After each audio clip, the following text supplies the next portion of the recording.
This edition of Radio Stone Update is brought to you by TAB Surfaces, celebrating 25-plus years of producing premium natural stone and TAB quartz, the high-density slabs with TAB's proprietary high-gloss luster technology. Hi, I'm Kay Shipper with the latest in hard surfaces industry news from Radio Stone Update.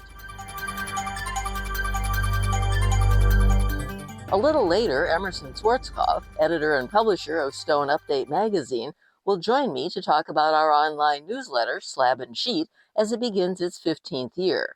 But first, Italian sources have revealed that at least one aspect of the stone industry wasn't good for them in 2024. Foreign sales of Italian stone processing equipment declined 14% from 2023. The number comes from the Confindustria Marmo Macchine Studies Center in Milan, Italy.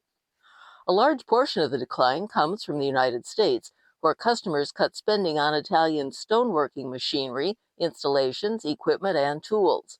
Exports of those products decreased from 1.12 billion euros in 2023 to 969.3 million euros last year.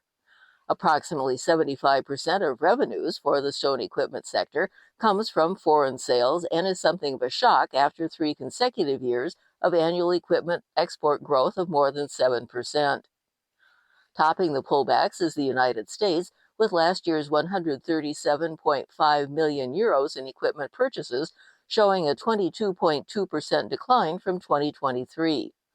The United States is Italy's top foreign client, representing 14% of all exports of Italian stone machinery. Other countries showing a drop in Italian stone machinery purchases last year include Germany, Poland, Spain, and Canada. However, the country saw increases in purchases by Turkey, which rose 7.1% to 68.6 million euros, making it the second largest purchaser of Italian stone-making products, and France. Why TAB Quartz? Because your home is worth it. At TAB Quartz, we follow the world's best technologies and processing practices, which are the result of our 23-plus years of experience in processing natural stone at our parent company TAB. TAB Quartz is the result of our love for stone and marks the beginning of a new age in the design and stone industry. TAB has created high-density quartz with an exceptionally high gloss via its custom-developed luster technology. The high ratio of quartz versus resin makes the slabs uniquely dense and heavier than your common quartz slab, achieving impenetrability even in a matte finish. Additionally, TAB Quartz is processed with UV-resistant resin to keep it safe from ultraviolet breakdown and color change. At TAB Quartz, we use the most innovative technologies, which enable us to not only be efficient but also eco-friendly. Legal compliance, environmental protection, and waste reduction are the very foundation of our company culture. Learn more at tabquartz.com. Nearly 25,000 industry professionals attended Coverings 2025 at the end of April in Orlando, Florida. Organizers of the Tile and Stone event were particularly pleased with the year-over-year growth of attendees who either specify or approve purchases of materials.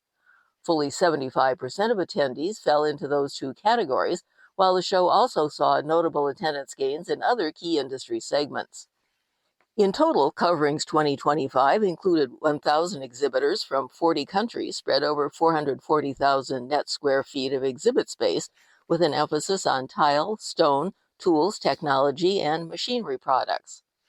Jamie Rich, Coverings show director, said Coverings 2025 demonstrated how the global tile and stone industry continues to thrive through shared innovation, craftsmanship, and collaboration. Quote, "This year's show created meaningful connections across continents and professions, inspiring new ideas and elevating the future of tile, stone, construction, and design," end quote, Rich said. Along with distributors, retailers, fabricators, contractors, architects, designers, builders, and real estate developers, the show also drew journalists, bloggers, and social media influencers covering the tile and stone industry. The event also featured an expansive education program with more than 150 speakers in 3 core tracks: installation and fabrication, Materials and Trends, and Workforce and Profits. Additionally, 3 featured stages provided more than 50 learning opportunities on the show floor. 8 guided tours provided in-depth access to innovative tools, equipment, and materials. Self-guided audio tours allowed visitors to explore key exhibits at their own pace, focused on themes such as health and wellness, sustainability, and outdoor spaces. Offering hands-on learning opportunities with live demonstrations and discussion were the Ceramic Tile Education Foundation and the Stone Fabricators Alliance. Coverings 2026 is slated for March 30th through April 2nd at the Las Vegas Convention Center. To be notified when registration opens, go to www.coverings.com. This year is only half over, but for Phoenix-based Arizona Tile, 2025 has already seen a number of plaudits from trade show recognition to design accolades and collaborative success. The year began in Las Vegas, where Arizona Tile was honored with the Best Small Booth Award at the international surface event, TICE. The company was cited for its booth creativity, thoughtful layout, and engaging presentation. That was followed in March when Arizona Tile received a Best of House Design Award for 2025. This award is seen as being particularly meaningful because it's based on how often the company's designs are saved by users in their idea books, proof that its products are resonating with homeowners as well as designers and professionals. In early May, Arizona Tile was further honored at the 2025 International Interior Design Association, the IIDA-HD, with an Expo Product Design Award for its new porcelain tile from Italy, Fluida, which will launch later this year. The company also partnered with NBBJ, a Los Angeles-based architectural and design firm, for the 2025 IIDA Product Runway Show, where its collaborative design entitled Urban Jungle earned the Concept to Creation Award. Arizona Tile, founded in 1977 in San Diego, has grown into a commercial and residential distributor located in 10 western states.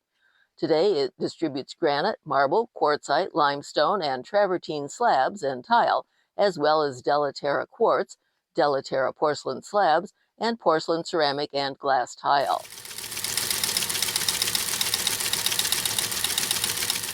As I mentioned earlier, Emerson Schwarzkopf is here with me in the studio today to talk about our electronic newsletter, Slab and Sheet, as it heads into its 15th year. Thank you for being here, Emerson. Well, thank you for having me. You've been covering the stone industry since 2002. What was the idea behind Slab and Sheet, and why did it get started in 2011? Slab and Sheet came out of really the end of Stone Business magazine in 2011.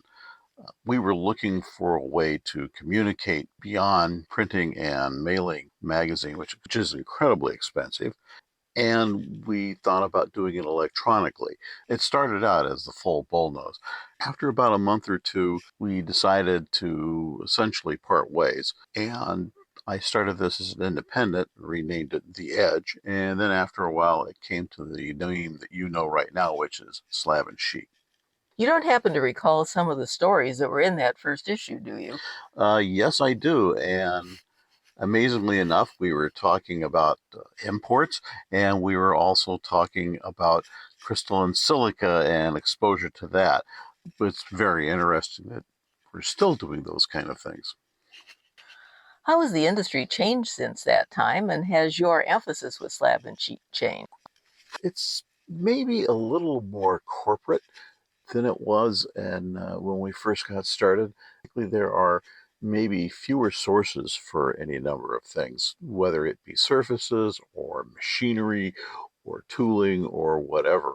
And also, really, the side of just doing fabrication has gotten a little bit more corporate. And I don't mean to say that we have just 2 or 3 corporations doing all these, but we probably are making it so it is more of a real business and not a craft. And we also have larger and larger fabricators out there doing more, putting in more machines. And that's why we're really covering it more like that. It's not like we're losing touch with the individual fabricator or the quote mom and pop shop that only has a couple of employees, but we also have to recognize that it is becoming ever more a bigger and bigger in business, and we have to cover it that way. Why don't you talk a little bit about what it takes to put an issue of Slab and Sheet together? Well, to begin with, we run a number of bots along the internet, basically covering all sorts of different types of topics. Frankly, about 99.8% of everything we get that way is really just pure garbage. But we do manage to glean things out of those searches, both in the United States and globally, that are things that we really should be recognizing that are happening out there.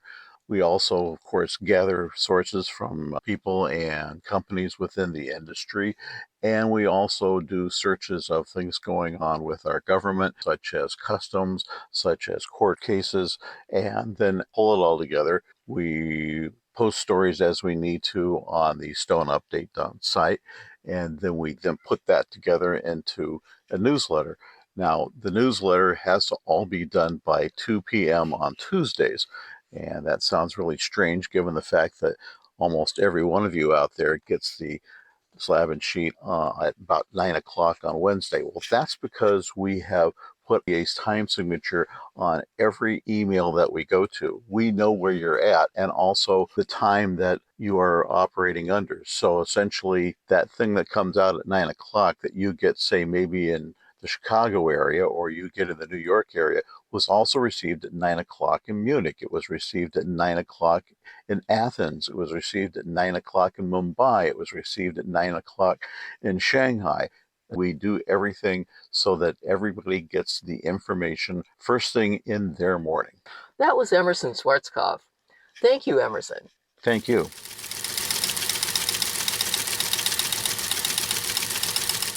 Park Industries Fabricator Exchange, FabEx, headed west for its second event of the year and encountered an enthusiastic audience in Salt Lake City.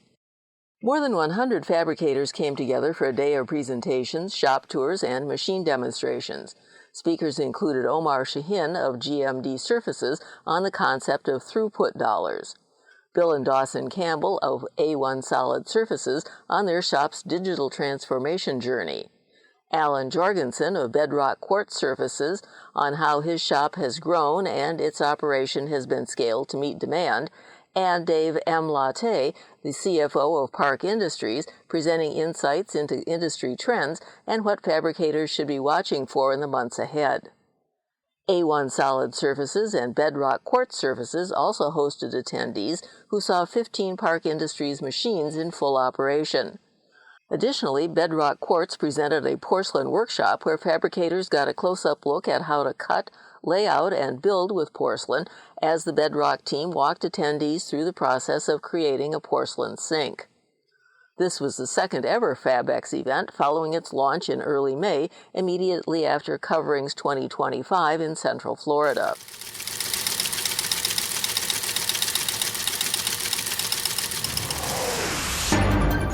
Remember, Slab and Sheet comes out on alternate Wednesdays. For a transcript of today's broadcast, go to www.radiostoneupdate.com. I'm Kay Shipper for Radio Stone Update, and we'll see you here again soon.